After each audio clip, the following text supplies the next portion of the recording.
Oke, baik, halo semuanya. Selamat datang di video pertama kami, yaitu di acara Suara Komunikasi. Di sini kami akan membahas tentang bagaimana public relation itu berjalan. Apa sih sebenarnya itu public relation? Apa yang akan kita butuhkan untuk menjalankan hal-hal tersebut? Nah, maka dari itu kita mengundang salah satu kawan kita yang kebetulan juga sedang melakukan studi di bidang tersebut. Silakan perkenalkan diri, boleh langsung.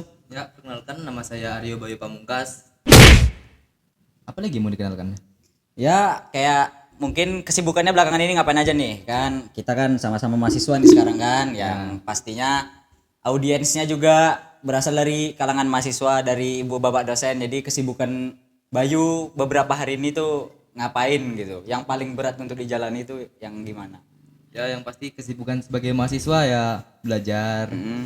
Terus ya kayak tahu biasa pertanian ngelaprak, Oh, itu dia. Masuk dia kawan.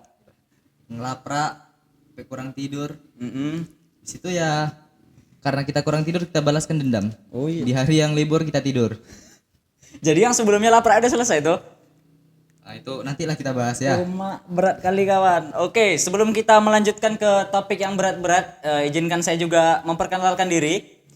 Saya Muhammad Ridho Jalusman, mahasiswa S1 Penjurusan Pertanian. Sekarang kita sama-sama semester 1, sama-sama baru masuk ya.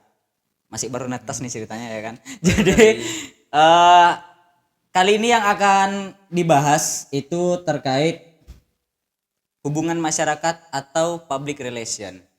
Nah, jadi sebelum kita beranjak lebih jauh, pastinya kita harus tahu nih, apa sih sebenarnya public relation atau hubungan masyarakat itu apa? Public relation atau hubungan masyarakat tuh sebetulnya itu tuh fungsi manajemen strategis yang membangun dan memelihara hubungan saling menguntungkan antara sebuah organisasi dengan publik.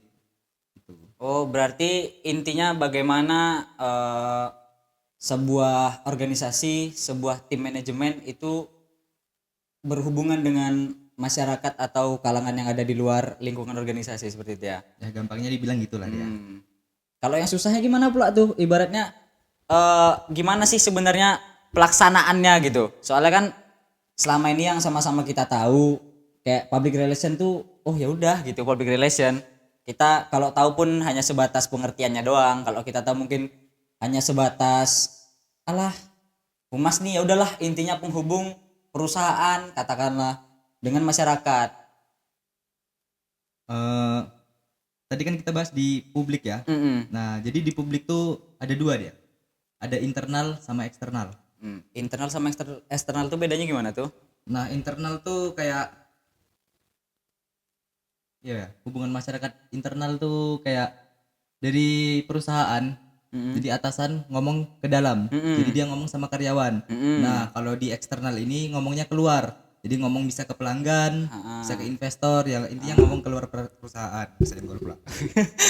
Oke, sih. Berarti untuk yang internal itu dia komunikasi pemimpin dengan para bawahannya. Nah, itu. Kalau eksternal Itu keluar. itu utusan membangun hubungan atau relasi di luar. Ya, pas tuh. Oke. Pas tuh ya. Pas tuh. Jadi untuk ini kan kita udah tahu nih ya kan kayak apa sih sebenarnya PR atau hubungan masyarakat. Terus kita juga harus tahu nih dalam kita melaksanakan hubungan masyarakat dalam kita berkegiatan itu kita harus tahu apa aja, maksudnya komponennya itu apa aja gitu.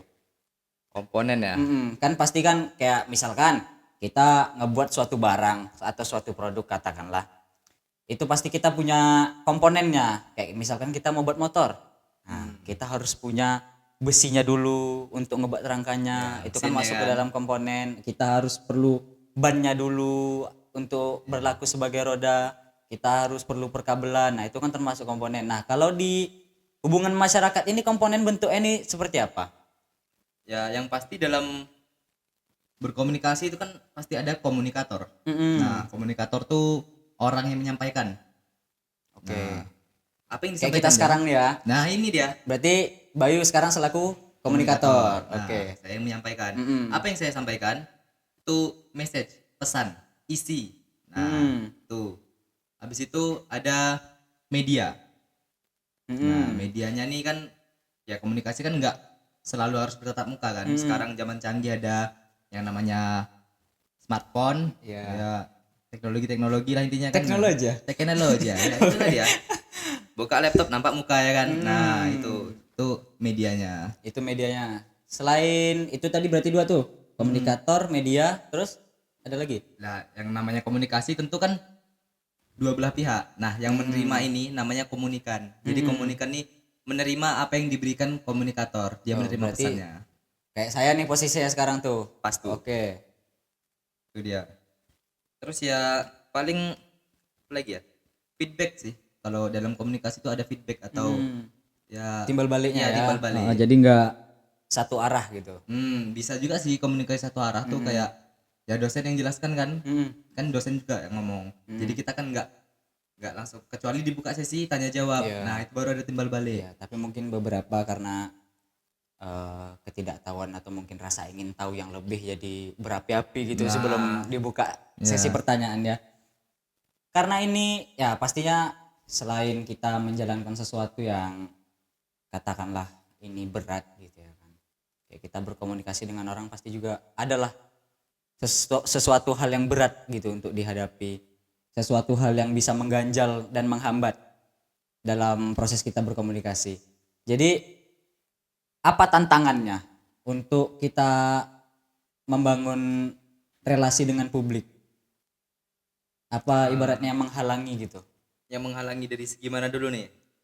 Ya, yang pastinya kayak tantangan lah, katakanlah kayak dari sisi teknologi, dari sisi masyarakatnya sendiri kah yang belum siap, atau dari perusahaannya kah yang belum matang persiapannya. Jadi yang menghalangi, yang menjadi gap antara masyarakat dan komunikan dan komunikator. Apa yang menjadi gap? Ibaratnya yang menghalangi lah, yang paling sulit untuk ditembus gitu. Jauh ya pertanyaannya ya. Contohkan gimana ya?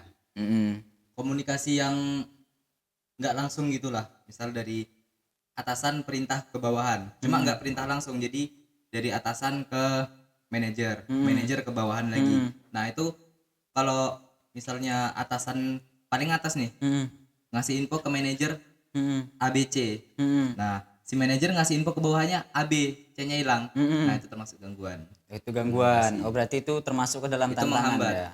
Oh menghambat.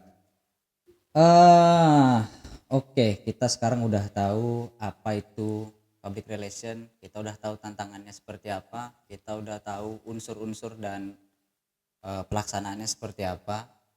Mungkin terakhir nih ya, terakhir Kali bang, cepet-cepet kali. mungkin terakhir nih, atau nanti ada beberapa yang harus harus dipertanyakan, karena ini di dalam benak saya ini banyak sekali pertanyaan gitu. Ya nanti kalau nggak bisa jawab kan ada Google kan. Cuman karena mungkin nanti waktunya nggak mencukupi kan.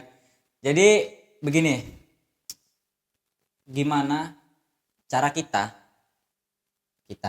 selaku mahasiswa, apa langkah awal, kedua dan seterusnya untuk kita membangun hubungan dengan masyarakat? Mungkin barangkali kawan-kawan ada yang bergerak di organisasi di bagian hubungan masyarakat, ada kawan-kawan yang barangkali sekarang lagi magang di himpunan mahasiswa jurusan yang di dalam bidang hubungan lembaga dan masyarakat. Itu ada nggak saran untuk ngebangun mereka atau mendorong kawan-kawan supaya dalam mereka itu berkomunikasi jadi lebih lancar? Apa sarannya kalau dalam berkomunikasi? Ya yang jelas berkomunikasi itu kan ya cara ngomong ya. Kalau dalam hubungan konteks di himpunan mahasiswa ya, itu berani berpendapat aja udah cukup untuk membangun mental selanjutnya untuk berani berkomunikasi. Dan untuk cara-cara berkomunikasi itu kan bisa dipelajari. Iya pastinya, di mana-mana adalah ilmunya ya. Ada, tinggal berkomunikasi doang kan. Tinggal ngomong, ini kan komunikasi nih. Iya. Kayak gini ya. Yang jelas berani bersuara sih. Berani bersuara berarti yang paling utama ya. Tapi ya bersuaranya bukan bersuara yang nyeleneh ya. Nanti dibilang A jawabnya B kan. Itu Iya, nggak nyambung. Artinya harus sesuai dengan konteks pembicaraannya dong Nah, ya. iya, itu. Jadi agar diskusi atau komunikasi itu dapat berjalan dengan lancar juga ya. Apa lagi ya? Barangkali udah cukup, masih ada beberapa pertanyaan lagi sebenarnya di sini. Cuman saya rasa itu bakal terlalu panjang jika kita bahas di sini. Mungkin kawan-kawan yang lain juga kalau mau diskusi sama Bayu yang kebetulan juga di penyuluhan pertanian selaku ini ya di PR ya, selaku member juga di public relation. Jadi kalau sekiranya kawan-kawan atau katakanlah nanti ada adik-adik tingkat kami yang menonton ini dan butuh arahan untuk kemudian bergabung bersama kami di penyuluhan pertanian, boleh sekali langsung kontak ke Bayu, boleh hubungi Bayu untuk informasi lebih lanjut. Barangkali itu saja. Untuk pertanyaan-pertanyaan selanjutnya mungkin kita gasak malam ini sampai jam 3 malam ya. Jadikan. Oke. Jadi terima kasih untuk teman-teman semua yang sudah menonton. Terima kasih Bayu Terima kasih telah menghadiri undangan ya untuk berbagi pengetahuan dan wawasan di sini. Semoga semua apa yang disampaikan, apa yang kita dapat pada podcast kali ini dapat menjadi sesuatu yang bermanfaat, dapat menjadi sesuatu yang berfaedah bagi kehidupan kita, bagi perjalanan kita untuk melangkah lebih lanjut ke depannya. Terima kasih.